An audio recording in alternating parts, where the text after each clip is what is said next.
Welcome to Going Deeper with David Steele, the show that dives into the heart of environmental solutions while literally floating on the source, the ocean.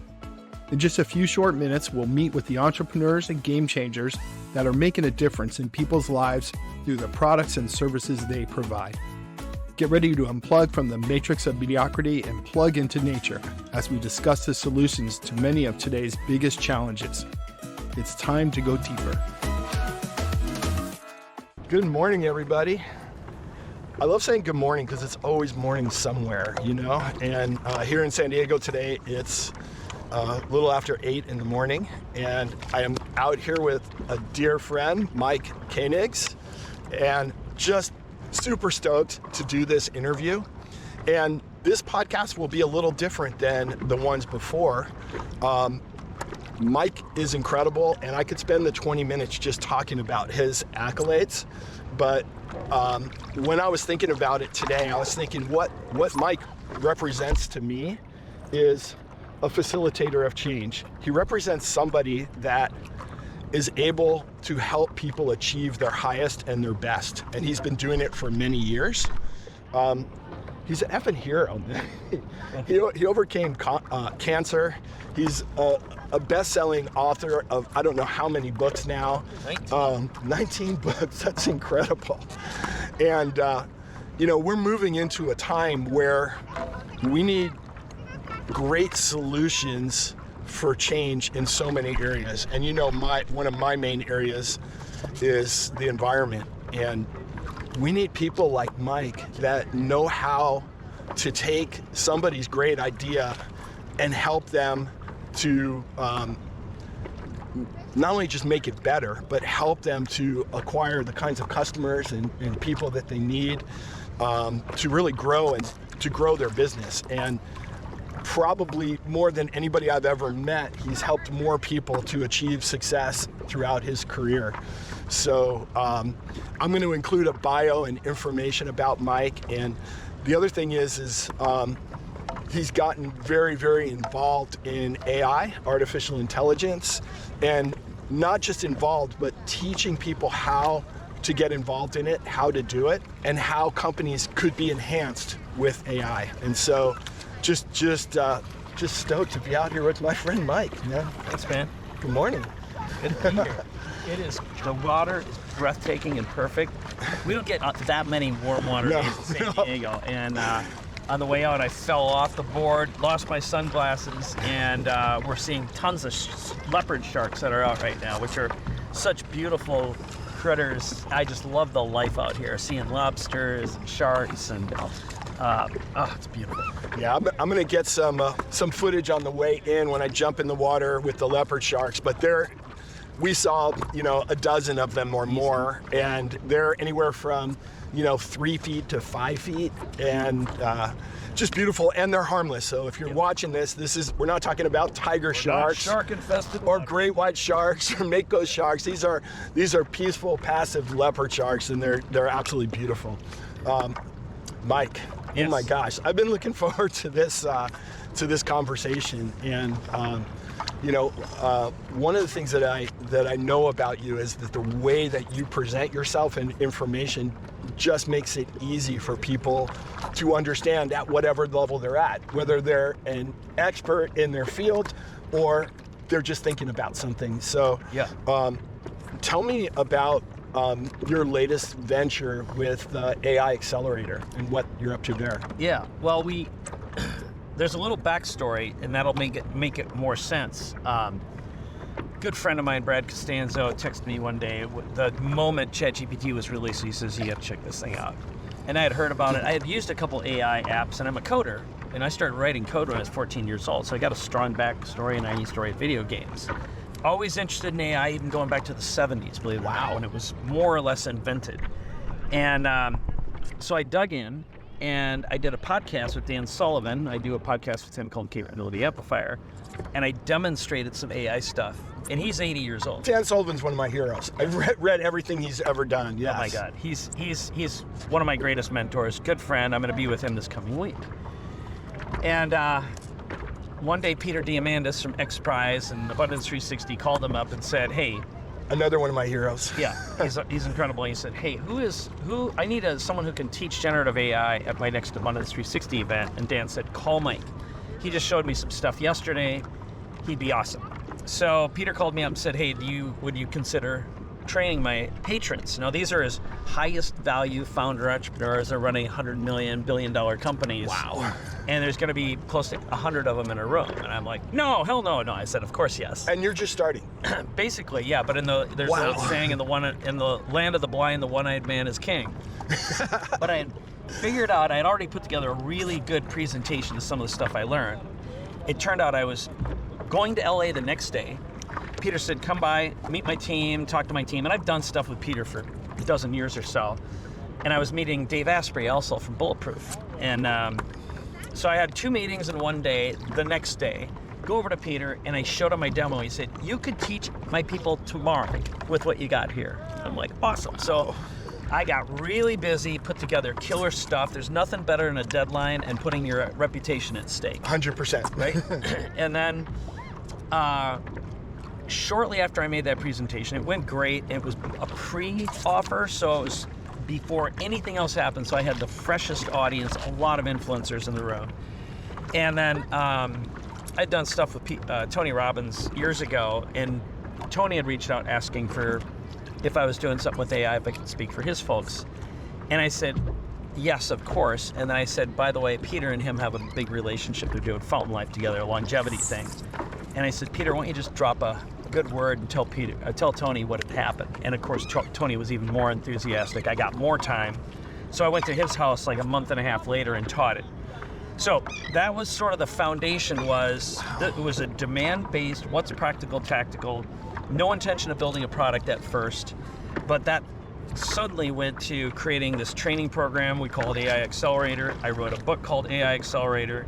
We created software, training, fractional AI services, and it all came out of people saying, I need help, will you help me? And I had enough trust from all these platforms I had been on that rolling that whole business out, it kind of happened over a period of 4 months. Amazing. So it's been in a lot of ways I tell people, AI was one of the greatest things that's ever happened to me, and it is troublesome for founders sometimes who love to create, which I'm one of them, who love to serve, and suddenly I had 7 brand new products. That's right? me too. Yeah. And so now I've been dealing with the aftermath of fast growth and figuring out how to systemize all the stuff that we built in less than a year. But it's been what a gift, and I'm about to go on the road again. I told you when we got here for about a month and a half, it's just like nonstop speaking, presenting, but what a gift. What a gift. Wow. When I think about it, in order to have the most influence, in business, it's like, well, yeah, there's stuff that I can do myself, and I'm trading my time for money, or, I could have a team or be helping do it. But then, you go to the next level where I'm going to go to the influencers and change makers and help them help to bring this new technology to their people, the people that are actually making a huge difference. Yeah, I think Peter Diamandis calls it super credibility. And in any time you're building a brand, and in a weird way, that's really most of what I've been doing the majority of my life. Yeah, I've done technology, yeah, I've done platforms. All of it has always led to, how do you take your vision and rapidly turn it into its package, position, message it, figure out a perfect audience, productize it, and monetize it as rapidly as possible. And I look for shortcuts that are ethical and legal. You're masterful at that. And fast. And it's because I grew up poor in a little town in Minnesota. I always felt like an alien. I was terrible at school. I'm very unemployable. And so, it might sound familiar to everyone here, but that was the key. It's like I had to figure out a hack for my own brain, and it turned out I found a lot of people who resonated with that message, or even if they were, Harvard trained or Stanford trained scientists, but they're entrepreneurs. They're all looking for shortcuts. They're all looking for a way to get their message and package it and get it out there. So that to me is AI is just a huge multiplier for all those things. It truly is. And when I think about, that ChatGPT got to 1 million users under their very first week, 100 million in less than 90 days. Wow. We're in a new time where, this is upon us. It's here, and so, for myself, it's like, okay, I'm going to embrace it. A, because I'm a tech nerd and I love this stuff anyway, but B, because, it just makes sense. It just makes our life so much easier. And I think you're doing a great job of getting that message out there.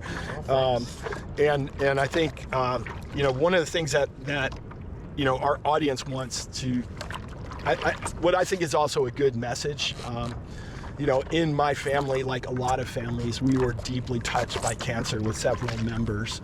You came upon it for yourself when you were a little bit older, I think 40, 45? Yeah. Yep. So it was 12 years ago now, I'm 58. So yeah. Wow. And so 46. Oftentimes, when we're telling stories or we're working with folks, we're talking about a hero's journey, and you truly, truly had a hero's journey, We don't really often, I'll speak for myself, I don't always appreciate my health until, something doesn't feel just right, and then I'm like, oh, damn, Yeah. And how crappy it is to feel sick or be in pain. But to completely come back and, create the life that you've created, and helping so many other people is truly inspiring for me. So thanks. Yeah. Probably one of my books that I wrote is called Cancerpreneur. And so when I went through my own cancer journey, what I learned very quickly was there were no resources for founders who got cancer. So if you're a founder of a business and you've got a family, you've got a team, you got a company, and if you're the face and brand and name of a company, there was like nothing. So I had to figure it out on my own. And also, depending on your personality, your point of view, we have a sick care system. Yes. We do not have a real healthcare system. Cancer is a mindset disease just as much as, because as soon as you shift your thinking and think that maybe I'm going to not live, what I did is I paid really close attention. I asked my doctors a ton of questions, and I put together a plan for how to survive, and not just me live, but my business, my marriage, my relationship with my son, who was 11 at the time. I started taking notes and documenting what was happening, and so when I did survive, I was getting 7 to 30 calls a week from people saying, hey, my brother, sister, another entrepreneur I know got cancer, would you speak with them? And I would always say yes. It was my mitzvah. That's the survivor's mitzvah.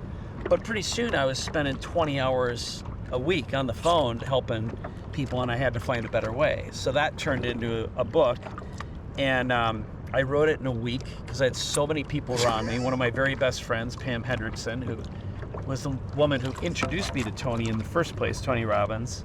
She got breast cancer, and we had businesses together. And when someone that close to you, and I could see where her mind was, and I'm like, this is not going to happen to you either, baby. So she's very much alive. She's actually, as we speak, in Germany with Tony. I can't take credit, but I can absolutely say, dozens, if not hundreds of people have read that book, have said that book saved my life. Incredible. So incredible. That's the survivor's responsibility. Yeah, I think I was 17 when one of my sisters got a pretty challenging case of a malignant melanoma that had spread through her lymph nodes and had to have surgery. The surgeon saved her.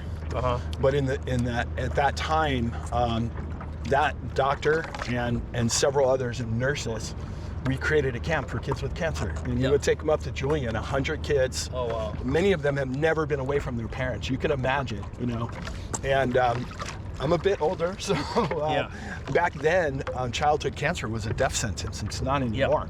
Yeah, for sure. These kids would have the time of their life for a week. And what it provided for me was an instant reality check that my life is great. I don't really have any problems, and I was just so thankful for it. So for 13 years, that was my vacation every summer, is doing this camp. But the thing that I always say is, thank God it happened to me and not my wife or son. I couldn't endure watching them go through it. And like, I never really, there were a couple times I could have chosen to die. My body was in so much pain, and I refused pain management medication for a long time. And then I finally took my opiates, and I'm like, oh, this is a lifesaver. It gives your brain a moment to live in a pain-free environment long enough to remember that this won't be forever, and it hasn't been forever. Because your will to live goes away so quickly when your animal is in such grueling pain that your brain can't fathom it. It's the weirdest thing. Wow. And so, yeah, like I said, thank God it was me.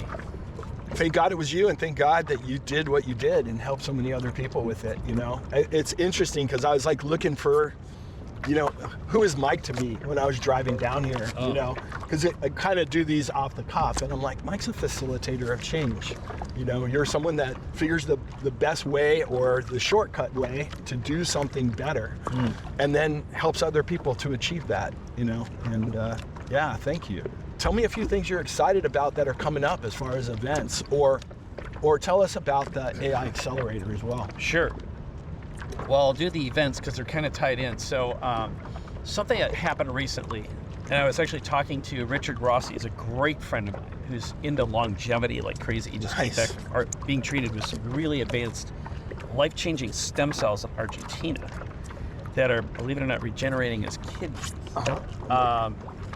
But I'm about to go on the road speaking and teaching AI, and I'm doing Dave Asprey's Bulletproof for Business.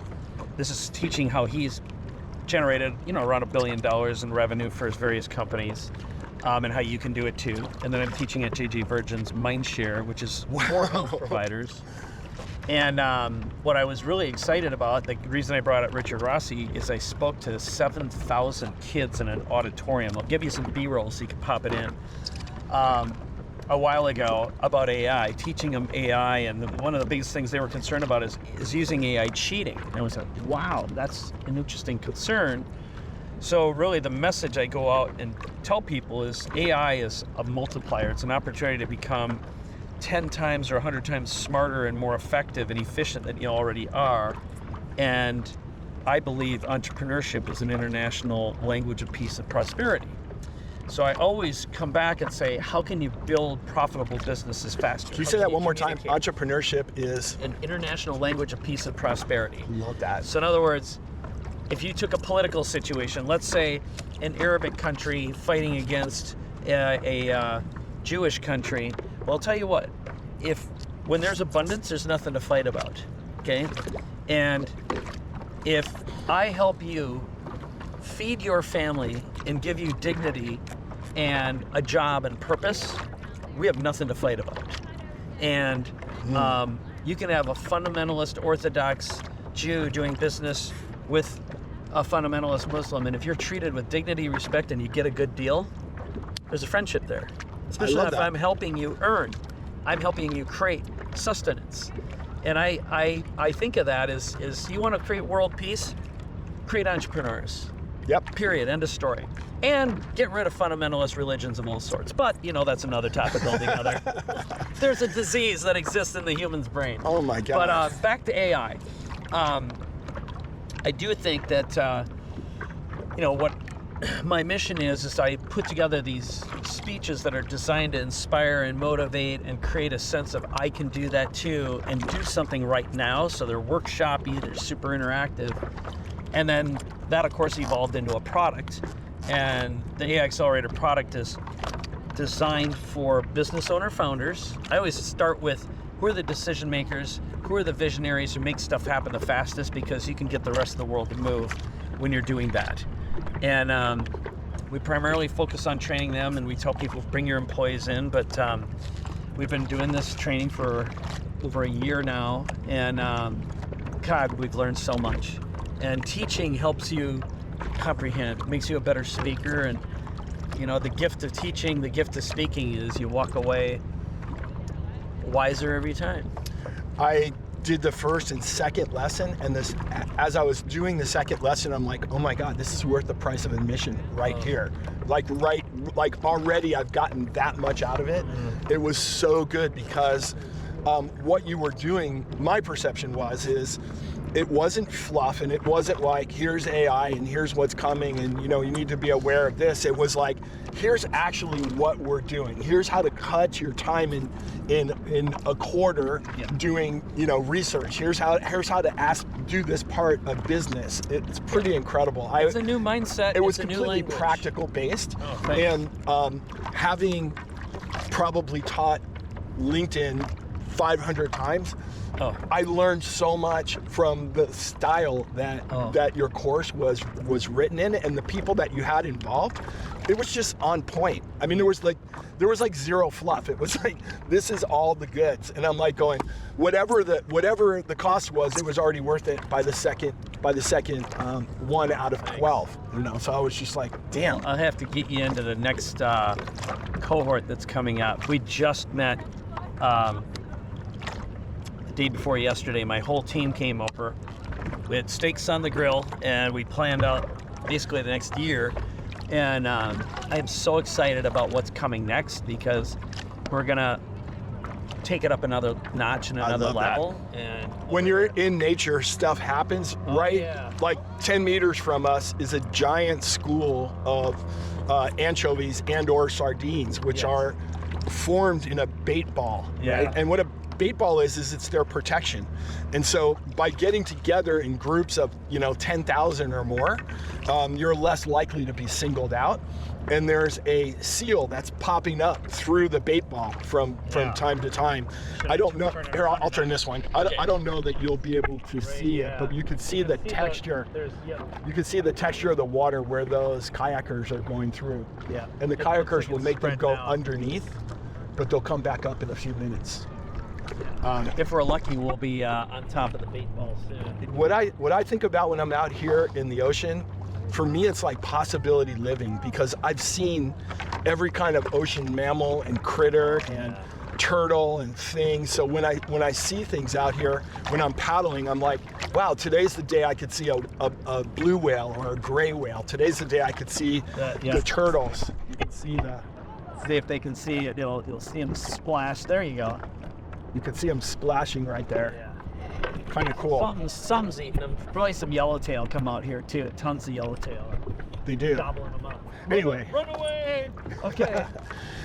Anyway, I'm going to give some information about the AI Accelerator and some of the other programs that Mike's doing, and I just want to say, my podcast is typically focused on the environment, but there's environmental issues that are just huge that AI can really help solve. I have a solar company, and we use AI every day to make it easier to put the exact right amount of solar on somebody's house, or to figure out what their usage is going to be.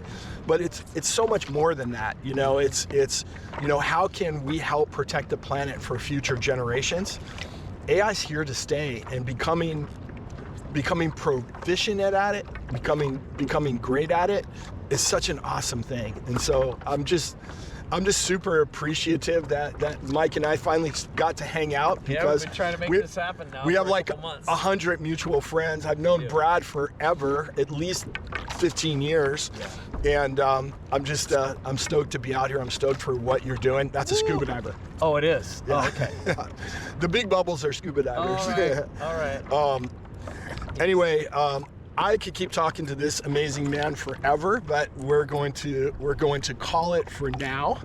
The world is changing in AI so much that we'll get back out here in 6 months, and it will be a completely different world. We won't recognize the world we're in, that's for sure. And I'll say the last thing that completely turns me on about AI is that there's people like Mike, people like myself, that are open to sharing everything we know, because the world is so abundant that I'm not worried that if I learn how to do something and I teach you, that it's going to somehow take something away from me. Teaching you only helps me. It only helps me to get a better understanding of what I already know. And it's one of the things that I love about this industry, is that we're all there helping each other. very much a sharing economy. Should I do one tiny story? Yes. Okay. Yes. Before there was an internet, when I had a digital marketing agency, but then when first web pages came around, what I figured out how to do is automate SEO. And that turned into a product that used video marketing before there was a YouTube. It was called Traffic Geyser. Wow. And I figured out how to hack mobile text marketing. That's not the point of the story. What I got introduced to, a guy named Armin Morin used to do something called Big Seminar. This is back in the early 2000s. And I went to the first event, met a whole bunch of online nerds who knew copywriting and conversions and all this stuff, really how to sell online. And I got super motivated and inspired enough, I ended up creating a couple products. When I moved to San Diego, this was like where some of the greatest online marketers lived, including Frank Kern was sort of like the king here. And there were a bunch of others too. And we did events here like crazy, but the best thing was the community of sharing. Like, if someone figured out how to use a specific subject line in a word that made conversions, all of us shared it all at once with each other, and we were all promoting each other's stuff every month. And instead of thinking that you were gonna hoard a list and hoard your knowledge, everyone came forward with an abundance mindset and shared, and we made millions and millions and millions and millions of dollars together. And that's part of what made that industry grow so quickly. And I see that happening right now in AI as well. It really is this sharing mentality, and not an I know something better than you, but how can 1 + 1 be 11, not 1 + 1 = 2. Love that. Yeah. It's been my experience thus far, and I absolutely love that aspect of it. And also, it's so much quicker to market. You know, if I want to help Airbnb owners, I could just go into one of my platforms, type Airbnb, and see the people that have done it before, and they're open to, here's exactly what I did. Here's the roadblocks. Here's the success. Yeah. It's pretty cool. So I love it. We're having fun with it. Woo. Anyway, Mike, thank you so much. I appreciate you, and we will get this up a week from this coming Monday. Outstanding. And I look forward to sharing with you all again. All right, Thank you. Let's do it, bro. Thanks. Great job. Yeah.